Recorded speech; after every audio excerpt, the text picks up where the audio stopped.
지난 시간에 우리는 거룩한 성 새 예루살렘이 하나님께로부터 하늘에서 내려오는데 그 준비한 것이 신부가 남편을 위하여 단장한 것 같은 그와 같은 환상을 사도 요한이 보는 장면을 살펴보았었습니다.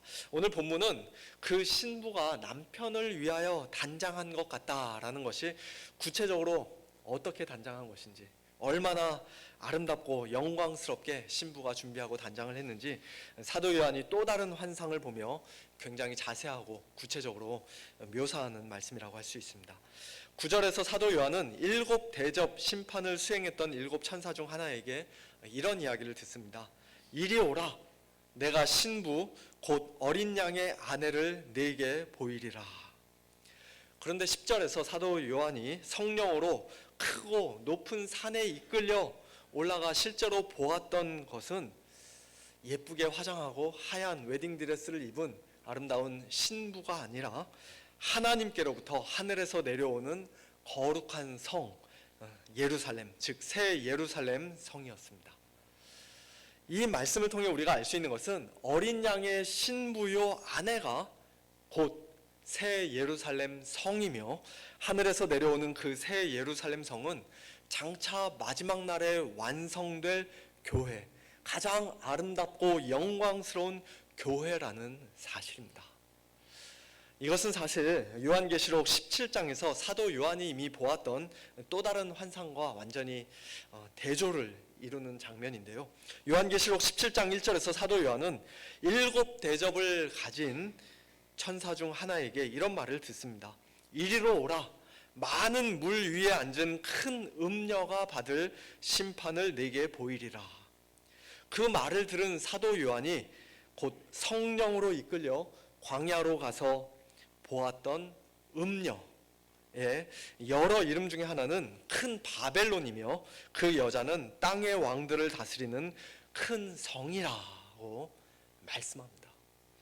두 여자를 각각 어떤 성으로, 도시로 묘사하고 있죠. 상징하고 있습니다. 음녀는 큰 성 바벨론이고 어린 양의 신부는 거룩한 성 새 예루살렘입니다.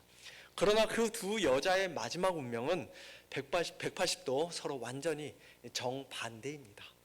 악하고 음란한 이 세상을 상징하는 음녀 큰 성 바벨론은 마지막 날 하나님께 심판을 받아 완전히 무너지고 멸망하게 되는 반면 어린 양의 신부인 교회 거룩한 성 새 예루살렘은 마지막 날 가장 아름답고 영광스러운 모습으로 완성되어 하나님께로부터 하늘에서 내려오게 될 것입니다. 이 두 가지 완전히 상반된 결말은 오늘 우리 성도들에게 말할 수 없는 큰 힘과 위로가 됩니다. 왜냐하면 오늘 우리의 눈에는 이 땅에 있는 교회들이 솔직히 별로 그렇게 대단해 보이지 않기 때문이에요. 하루가 다르게 놀라운 속도로 발전하고 급변하는 이 세상 속에서 더군다나 이런저런 이유로 기독교인들의 수가 점점 줄어들고 젊은이들이 교회를 점점 더 많이 떠나가는 이런 암울한 상황 속에서 교회의 앞날이 너무나 걱정되고 염려되기 때문입니다. 하지만 그것은 우리의 지극히 인간적인 생각과 쓸데없는 기우에 불과한 것일 뿐 마지막 날 결국 끝까지 살아남고 최종적으로 승리하는 것은 하나님을 대적하는 이 세상이 아니라 큰 성 바벨론, 큰 음녀가 아니라 어린 양의 신부인 교회이며 거룩한 성 새 예루살렘이 될 것이라고 성경은 분명히 말씀합니다. 오늘 요한계시록의 이 말씀을 통해 우리 모두가 지금 이 땅에서부터 교회를 더욱 귀히 여기고 뜨겁게 사랑할 뿐만 아니라 마침내 완성될 영광스러운 교회 새 예루살렘 성을 간절히 사모하며 소망하는 그와 같은 복된 자들이 다 될 수 있기를 소원합니다. 오늘 본문을 통해서 우리가 배울 수 있는 내용이 많이 있는데요. 우리 성도님들 기억하시기 쉽게 크게 3가지만 살펴보며 말씀의 은혜를 나누고자 합니다. 먼저 첫 번째는 마지막 날에 완성될 교회, 즉 어린 양의 신부요 새 예루살렘 성은 영광으로 충만한 곳이라는 사실입니다. 오늘 본문 말씀을 쭉 읽다 보면 영광이라는 단어가 상당히 많이 나오는 것을 우리가 발견하게 됩니다. 모두 몇 번이나 나왔는가 하고 제가 이렇게 일일이 세보니까 모두 4번 나왔더라고요. 그런데 그 4번의 영광 중에는 24절과 26절 말씀과 같이 땅의 왕들의 영광, 만국의 영광이라는 것도 있지만 역시 가장 중요하고 핵심적인 것은 하나님의 영광입니다. 하나님의 영광. 사도 요한이 환상 가운데 보았던 거룩한 성 새 예루살렘에는 하나님의 영광이 있어 그 성의 빛이 지극히 귀한 보석 같고 벽옥과 수정같이 맑더라고 11절에서는 말씀합니다. 또 그 성에 하나님의 영광이 얼마나 가득하고 충만하게 비치는지 심지어는 해나 달의 비침이 쓸데없을 정도라고 23절에서는 말씀합니다. 저는 스마트폰의 많은 기능 중에 특별히 손전등, 플래시라이트 기능을 거의 매일마다 사용하는데요. 새벽에 일찍 옆에서 자고 있는 제 아내 깨우지 않고 혼자 조용히 일어나서 이것저것 챙기고 방에서 빠져나갈 때 아주 유용하게 사용합니다. 그런데 가끔 보면 그 스마트폰의 전등이 제가 일부러 켜지도 않았는데 저절로 자기 혼자 켜져 있을 때가 있어요. 물론 제가 뭔가 실수로 잘못 눌렀기 때문에 그렇겠죠. 그런데 그렇게 실수로 손전등이 켜져 있는 경우 캄캄한 밤이나 새벽이라면은 제가 금방 눈치채고 그것을 왜 이게 켜졌지 하면서 끌 수가 있는데 환한 대낮에는 그것이 켜져 있는지도 모르고 오랫동안 시간이 그렇게 지나버릴 때도 종종 있습니다. 아마 우리 성도님들도 비슷한 경험을 해보신 적이 있을 거예요. 그만큼 이 태양빛은 아주 강력하다는 것이죠. 우리 눈으로 태양을 똑바로 쳐다볼 수도 없을 정도로 태양빛은 너무나도 환하고 눈부십니다. 그런데 그렇게 강력한 태양빛도 가장 밝은 햇빛도 새 예루살렘 성을 비추는 하나님의 찬란한 영광의 빛 아래서는, 그리고 등불 되시는 어린 양의 불빛 아래서는 아무런 쓸데가 없다고 지금 말씀하시는 것입니다. 또 오늘 본문 18절 이하에서 우리는 비록 영광이라는 단어가 직접 사용되지는 않았지만 여러 가지 귀하고 아름다운 보석들의 이름이 많이 나오는 것을 보게 됩니다. 새 예루살렘 성의 성곽은 벽옥으로 쌓였고 그 성은 맑은 유리 같은 정금으로 되어 있으며 성곽의 기초석은 옛날 구약시대 대제사장의 에봇, 흉패, 가슴 흉패에 붙어있던 12개의 보석을 연상시키는 그와 비슷한 12개의 보석으로, 각색 보석으로 꾸며져 있습니다. 또한 12개의 성문은 각 문마다 한 개의 큰 진주로 되어 있고요. 문의 사이즈만한 진주를 만들려면 그 조개가 얼마나 컸겠습니까? 그리고 그 성의 길 역시도 맑은 유리 같은 정금으로 되어 있습니다. 이런 말씀들은 벽옥이 뭐고 수정은 무엇인지 진주가 무엇인지 그 보석들 하나하나의 의미를 따져가며 문자적으로 해석하려 하기보다는 어린 양의 신부요 새 예루살렘 성인 교회가 마지막 날 완성될 교회가 얼마나 귀하고 아름다운지, 하나님의 영광을 얼마나 찬란하게 비추고 반영하는지 하나의 큰 그림으로 우리에게 보여주는 그런 상징적인 표현들로 이해하는 것이 훨씬 더 좋습니다. 그렇습니다. 어린 양 예수 그리스도의 신부요 아내인 교회는 이 세상에서 가장 귀하고 값비싼 여러 가지 보석들로도 충분히 다 묘사하지 못할 정도로 그렇게 너무나도 존귀하고 아름다운 여인입니다. 마지막 날 하늘에서 내려올 새 예루살렘 성은 해와 달이 쓸데없을 정도로 하나님의 영광이 충만하고 가장 눈부신 곳입니다.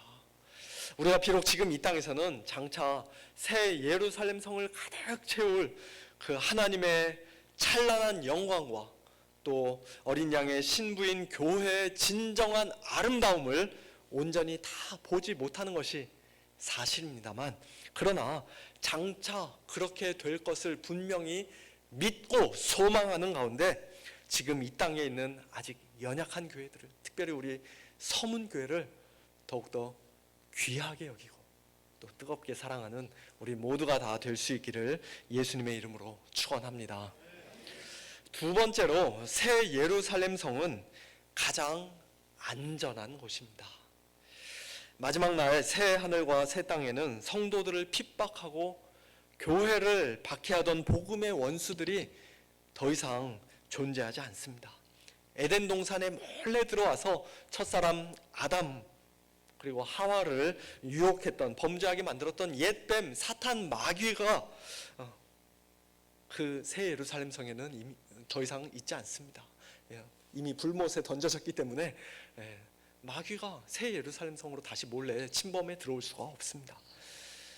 그와 같은 절대적인 안전함에 대해 오늘 본문 12절에서는 새 예루살렘 성이 크고 높은 성곽을 가지고 있다고 말씀합니다. 또 25절에서는 낮에 성문들을 도저히 닫지 아니하리니 거기에는 밤이 없음이라고 말씀합니다. 거기에는 밤이 없고 하나님의 영광이 늘 밝게 비추는 환한 대낮이니까 하루 종일 1년 내내 아니 영원토록 성문을 전혀 닫을 필요가 없을 정도로 그만큼 안전하다는 것입니다. 작년에 우리 교회가 교회 펜스를 쭉 쳤는데요. 그 1차적인 이유는 무엇보다도 우리 자녀들의 안전을 위해서였죠. 펜스를 치기 전에는 주일날에 우리 어린 자녀들이 교회 잔디밭에서 뛰어놀고 또 놀이터에서 노는 것을 볼 때 우리 부모님들이, 우리 젊은 부모님들이 다들 착하셔서 아무 말도 안 하고 또 아무런 내색을 안 해서 그렇지 속으로는 아마 많이들 염려하셨을 것이라 생각합니다. 근데 펜스를 치고 나니까 아이들 뛰어놀 때 확실히 이제 마음이 놓입니다. 물론 여전히 교회 입구 게이트 그 높이가 상당히 낮아서 사람들이 맘만 먹으면 교회 문이 잠겨 있을 때도 얼마든지 넘어서 들어올 수 있습니다만 그래도 예전에 비하면 훨씬 더 안전해졌습니다. 펜스를 치기 전까지는 솔직히 저도 가끔가다 이렇게 밤에 혼자 늦은 시간까지 교회 사무실에 앉아 있으면은 조금 으스스하고 혹시라도 누가 와서 똑똑 두드리면 이거 나가야 되나 말아야 되나 좀 불안하고 무서울 때가 있었습니다. 더군다나 요즘처럼 이렇게 아시안 인종 차별이 너무나 심할 때는 펜스가 쳐져 있지 않는 그런 건물에 혼자 밤늦게까지 이렇게 앉아 있는 것은 별로 그렇게 좋은 일은 아닌 것 같아요. 상당히 위험할 수 있습니다. 그런데 장차 하늘에서 내려올 새 예루살렘 성은 그 어느 누구도 쉽게 넘어올 수 없는 크고 높은 성곽을 가지고 있을 뿐만 아니라 늘 항상 밝은 대낮이라 굳이 성문들을 닫지 않아도 되는 가장 안전한 곳이라고 말씀하고 계시는 것이에요. 또 오늘 본문 15절 이하에는 천사가 성과 그 문들과 성곽을 측량하는 장면이 기록되어 있는데요. 구약 선지서들에서도 그렇고 또 요한계시록 11장에서도 그렇고 성이나 성전을 측량한다는 것은 하나님께서 그 측량된 성과 성전을 속속들이 다 알고 계신다. 하나님께서 가장 안전하게 보호해 주신다. 그와 같은 의미가 담겨져 있는 상징적인 행위라고 할 수 있습니다. 그런데 이 지상교회에 대해서 말씀하시는 요한계시록 11장에서는 사도 요한이 하나님의 성전과 제단과 그 안에서 경배하는 자들은 측량하되 성전 바깥 마당은 측량하지 말고 그냥 두라는 이상한 명령을 받습니다. 성전 전체를 빠짐없이 다 측량해야 하는데 그래야 가장 확실한 안전이 보장되는데 성전 바깥 마당은 측량하지 말고 그냥 내버려 두라고 말씀하신 이유는 하나님의 섭리와 허락하심 가운데 이 땅의 교회가, 이 지상 교회가 이방인들에게, 이 세상 사람들에게 이런저런 이유로 많은 핍박을 받고 어느 정도 짓밟힐 것이기 때문입니다. 이 땅에 있는 지상 교회와 성도들이 영적으로는 어떤 상황과 환경 속에서도 하나님의 보호하심을 받고 반드시 구원을 받게 될 것이지만 그러나 그 이외의 부분에 있어서는 세상에서 많은 고난과 환난과 핍박을 받게 될 것이라는 말씀입니다. 하지만 새 예루살렘 성에서는 더 이상 그렇지 않죠. 천사가 성의 모든 부분을 하나도 남김없이 다 측량합니다. 새 예루살렘 성에 거하는 모든 성도들을 하나님께서는 가장 안전하게 지켜주시고 영원토록 보호해 주십니다. 그곳에서 우리 성도들은 영적으로 뿐만 아니라 육체적으로도, 물질적으로도, 또 감정과 정서적인 면에 있어서도 다시는 눈물이 없고 슬픔이 없고 아픔이 없고 질병이 없고 죽음이 없는 진정한 안전과 평안을 영원토록 누리며 살게 될 것입니다. 오늘 우리가 살고 있는 이 세상이 얼마나 불안한 곳인지에 대해서는 제가 굳이 예를 들어 말씀드릴 필요가 없을 정도로 우리는 매일같이 경험하며 살고 있습니다. 2년 넘게 지속되고 있는 이 코로나 바이러스는 뭐 말할 것도 없고요. 제가 오늘 목소리가 조금 이상한데 코로나에 걸린 것은 아닙니다. 제가 어제 검사해봤는데 코로나는 아니고 약간 감기기가 좀 있는 것 같아요. 뭐 코로나 언제 끝날지 모르지만 어쨌든 이 코로나뿐만 아니라 그저 눈만 뜨면 세계 곳곳에서 말도 안 되는 수많은 일들이 우리 앞에 펼쳐지는 것을 우리는 날마다 생생하게 목격합니다. 무서운 전쟁과 재앙, 끔찍한 살인과 폭력의 소식이 매일같이 끊이지를 않습니다. 직장이나 사업도, 우리 자녀들의 앞날도, 한국이든 미국이든 나라의 정치, 경제도 모든 것이 다 불안하고 불확실합니다. 심지어는 교회도 완전히 안심할 수 있는 안전지대가 아닙니다. 외부적으로 사탄 마귀와 악한 영들과 이 세상의 공격을 늘 끊임없이 맹렬하게 받기 때문에 이 땅의 지상교회는 어느 정도 안전과 평안을 빼앗길 수 있습니다. 또 내부적으로도 당연히 서로 사랑해야 마땅한 우리 성도들이 한 교회 안에서 언제부터인가 관계가 틀어지고 신뢰가 깨어져 오랜 세월 미움과 다툼과 갈등 가운데 또는 철저한 무관심 가운데 힘겹게 냉랭하게 신앙생활을 하는 그런 안타까운 경우도 종종 있습니다. 서로가 서로를 믿지 않고 더 이상 신뢰하지 않습니다. 자기 자신에게는 한없이 관대하면서도 상대방의 실수와 연약함에 대해서는 조금도 이해하거나 용납하려 하지 않습니다. 사실 교회라는 것은 나의 연약한 모습과 아픈 상처와 부끄러운 모습을, 부끄러운 실수를 좀 내보여도 괜찮은 그런 곳이어야 하는데 오히려 나의 약함을 자랑하고 나를 위해서 좀 기도해 주십시오라고 모두에게 부탁할 수 있는 곳이어야 하는데 그런 연약한 모습을 보였다가는 순식간에 다른 사람들의 가십거리가 될까봐 또는 나중에 나를 비난하고 공격할 수 있는 또 하나의 빌미를 그들에게 던져주는 것이 될까봐 다들 자기 자신의 마음속에 있는 성문을 꽁꽁 걸어 잠근 채 겉으로는 마치 아무런 문제가 없다는 듯 그럴듯한 가면을 얼굴에 쓰고 우리가 신앙생활을 하는 그런 것은 아닌지 모르겠습니다. 참 안타까운 일이죠.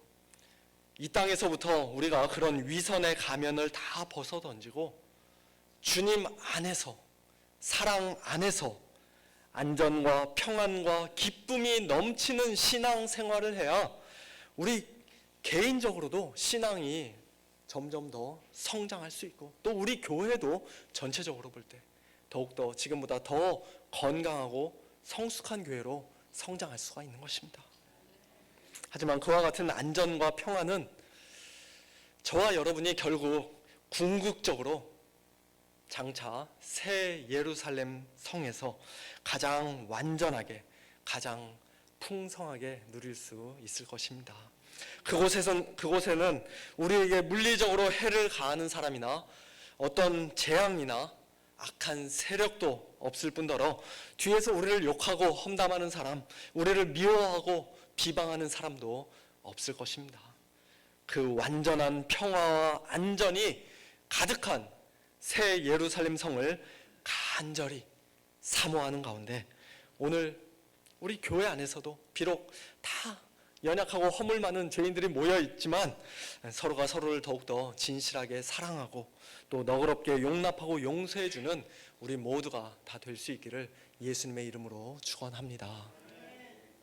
마지막 세 번째로 어린 양의 신부인 교회 새 예루살렘이 거룩한 성이라는 이름으로 불려지는 것을 통해서도 우리가 알 수 있듯이 새 예루살렘 성은 가장 거룩한 곳입니다. 천사가 그 성과 그 문들과 그 성곽을 측량하는 것에 대해서 방금 전에 말씀드렸었는데요.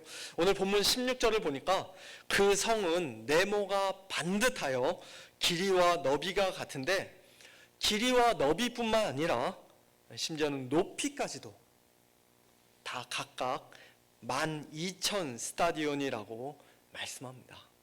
12,000 스타디온은 약 2,400km, 마일로 치면은 약 1,500마일. 여기 LA에서부터 텍사스 어디죠? 한 달라스 정도까지 되는, 제가 구글맵으로 찍어봤는데 텍사스 달라스 정도까지 되는 그런 엄청난 거리입니다. 사람의 손으로 짓는 것은 불가능한 어마어마한 초대형 교회가 하늘에서부터 내려오는 것이에요. 그런데 여기서 중요한 것은 새 예루살렘 성의 실제 문자적인 규모와 그 크기가 아니라 가로 세로 높이가 똑같은 정육면체의 모양입니다. 물론 12,000이라는 숫자라든지 또 144 규빗이라는 숫자도 다 12화하고 연관된 교회의 완전성을 뜻하는 그런 상징적인 수를 포함하고 있습니다만, 중요한 것은 그 가로 세로 높이가 다 똑같은 정육면체의 모양으로 되어 있다는 것이에요. 성경에서 정육면체로 된 것은 구약시대 성전 안에 있던 지성소가 유일합니다. 하나님의 명령에 따라 솔로몬이 건축한 예루살렘 성전에 대해 자세히 기록하고 있는 열왕기상 6장을 보면 성전 안에 있는 내소, 즉 지성소의 크기는 길이가 20규빗이요 너비가 20규빗이요 높이가 20규빗이며 그 안은 다 정금으로 입혔다라고 말씀합니다.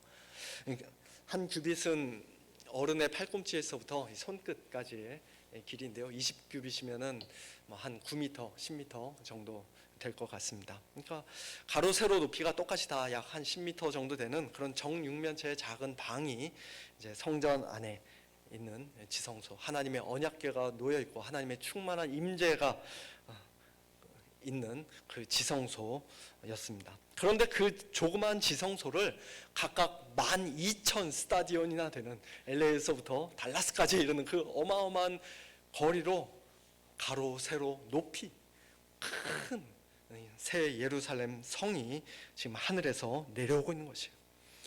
그런데 오늘 본문 22절 말씀과 같이 사도 요한이 그 성 안에서 성전을 보지 못하고 있다고 말씀합니다.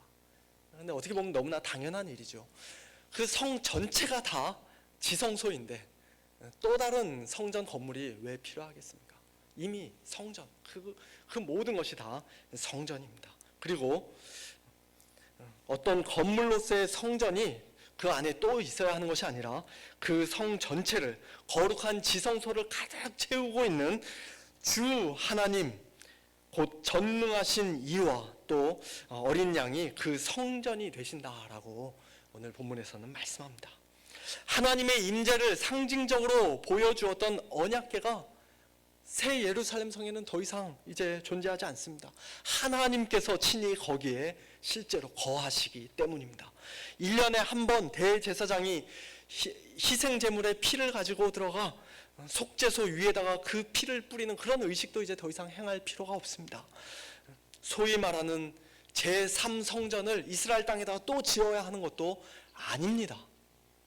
일찍이 죽임당하신 어린 양 예수 그리스도께서 우리의 큰 대제사장이시오 참된 성전이신 예수 그리스도께서 친히 그 안에 거하시기 때문입니다.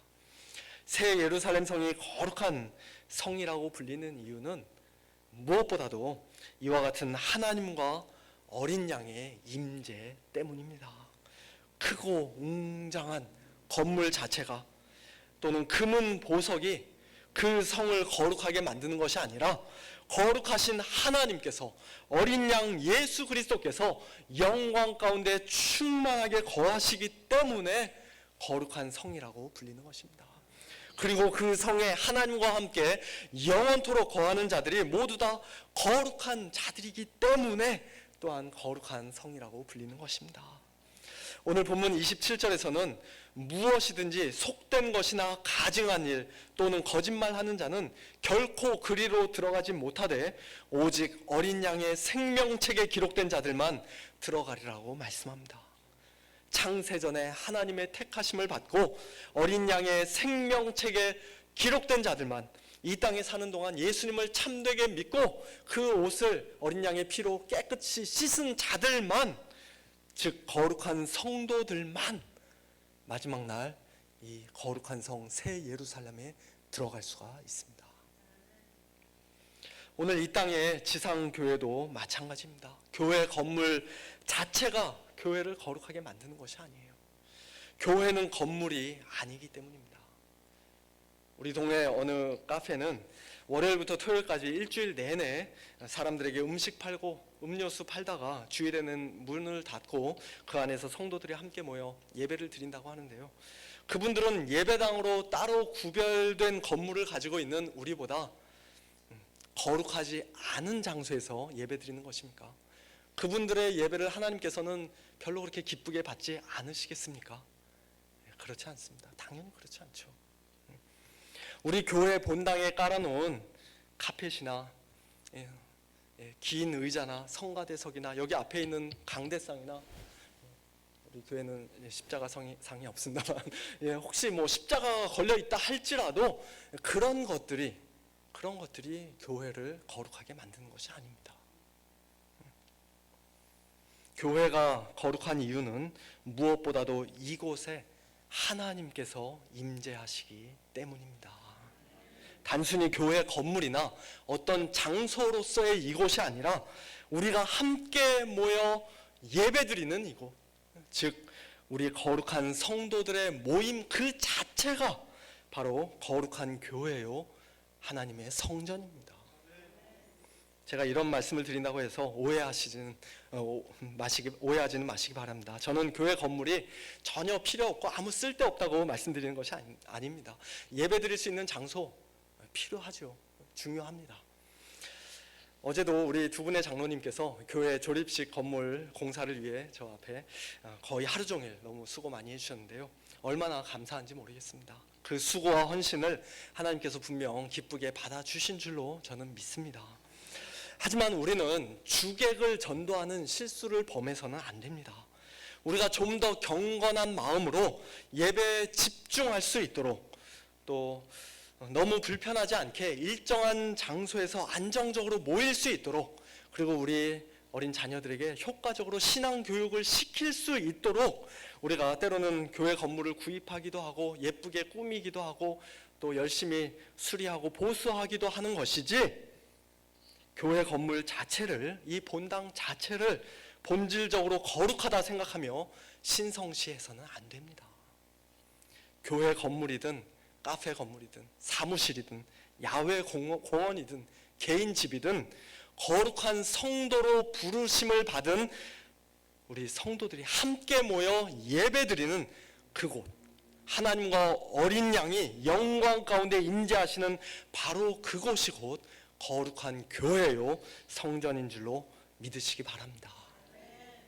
우리의 오래된 이 고정관념을 깨는 것이 참 쉽지 않습니다. 저도 어릴 때는 교회 본당에서 막 뛰어다니며 논다고 교회 장로님들, 집사님들, 선생님들께 얼마나 많이 혼났는지 모릅니다. 교회가 저의 사택이었는데, 교회가 제가 사는 집이었는데 마음대로 뛰어놀지도 못하고 남들 눈치 보며 이렇게 살아야 했습니다. 강대상이 있는 이곳에 신발 신고 올라오면 큰일 나는 줄 알았습니다. 저 밑에서부터 신발 벗고 깨끗한 슬리퍼로 갈아 신고 올라오기 전에 기도하고 그렇게 올라와야 하는 줄 알았습니다. 그런 식의 신앙교육이 때로는 필요하고 유익하다고 말씀하실 분들도 계실지 모르겠어요. 어릴 때는 혹시 필요할지도 모르겠습니다. 그러나 그와 같은 신앙은 자칫 잘못하면 율법적인 신앙, 미신적인 신앙으로 변질될 수도 있습니다.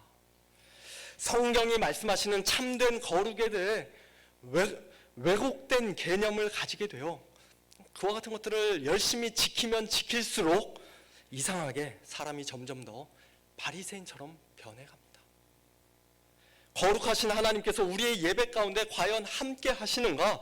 우리 교회는 정말 거룩한 하나님의 말씀에 사도들의 가르침에 기초한 그런 건강한 교회인가? 그런 것들을 진지하게 고민하고 민감하게 깨어있기보다는 눈에 보이는 건물 자체에 훨씬 더 많은 관심과 애정을 기울입니다. 교회를 거룩하게 지키고 수호한다는 명목하에 실제로는 우리가 정말로 사랑하고 섬겨야 할 대상인 성도들을 너무나도 쉽게 정죄하고 함부로 비난하는 그런 실수를 범하기도 합니다. 그러나 교회는 어린아이들이 본당에서 신발 신고 심지어는 의자를 막 타고 넘어가며 그렇게 뛰어노는 것 때문에 더럽혀지고 망가지는 것이 아니라 동료 성도에 대한 우리의 사랑 없는 마음과 무자비한 정죄와 비난 때문에 더럽혀지고 무너지는 것입니다. 우리는 예수님께서 교회 건물을 위해 피 흘려 죽으신 것이 아니라 교회 건물을 신부로 삼으신 것이 아니라 저와 여러분 같은 사람을 전혀 거룩하지 않았던 죄인들을 핏값으로 사셔서 거룩한 교회로 불러주셨으며 어린 양의 신부로 아내로 삼아주셨다는 사실을 결코 잊지 말아야 할 것입니다. 비록 오늘 우리의 이 예배 자리에 하나님의 거룩한 임재가 눈에 보이게 가시적으로 나타나 보이지는 않는다 할지라도 지금 이 시간 하나님께서 우리와 함께 하시며 우리의 오늘 이 예배를 기쁘게 받아주시는 줄로 믿습니다. 마지막 날 새 예루살렘 성에서 가장 분명하게 나타날 그 완전한 거룩함을 날마다 사모하는 가운데 이 땅에서부터 더욱더 거룩한 성도답게 살고 또한 거룩한 교회로서 하나님께 영광 올려드리는 복된 저와 여러분 우리 서문교회가 될 수 있기를 예수님의 이름으로 간절히 축원합니다. 함께 기도하겠습니다. 하나님 아버지 감사합니다. 오늘 저희들의 모습을 바라보고 또 우리 교회의 모습을 바라보면 여러모로 참 너무나 연약하고 부족하고 부끄럽지만 그러나 그런 저희들도 마지막 날 가장 아름답고 사랑스러운 어린 양의 신부로 가장 영광스럽고 가장 안전하고 가장 거룩한 새 예루살렘 성으로 하나님께로부터 하늘에서 내려와 영원토록 살게 될 것이라고 말씀하여 주시니 참으로 감사합니다. 이와 같은 놀라운 소망을 오늘 말씀 가운데 저희들에게 주셨사오니 눈물과 고난과 아픔과 슬픔이 많은 이 땅에서부터 매일매일 하나님의 크신 영광을 드러내며 연약한 형제 자매들을 더욱더 사랑하고 용납하며 또 하나님의 거룩한 백성답게 날마다 거룩한 삶을 사는 저희 모두가 되게 하여 주시옵소서. 우리 서문교회가 지금보다 더욱더 건강한 교회, 성숙한 교회가 될 수 있도록 은혜를 베풀어 주시옵소서. 모든 것을 감사드리며 우리의 어린 양 되시고 우리의 영원한 신랑 되시는 우리 주 예수 그리스도의 이름으로 기도하옵나이다. 아멘.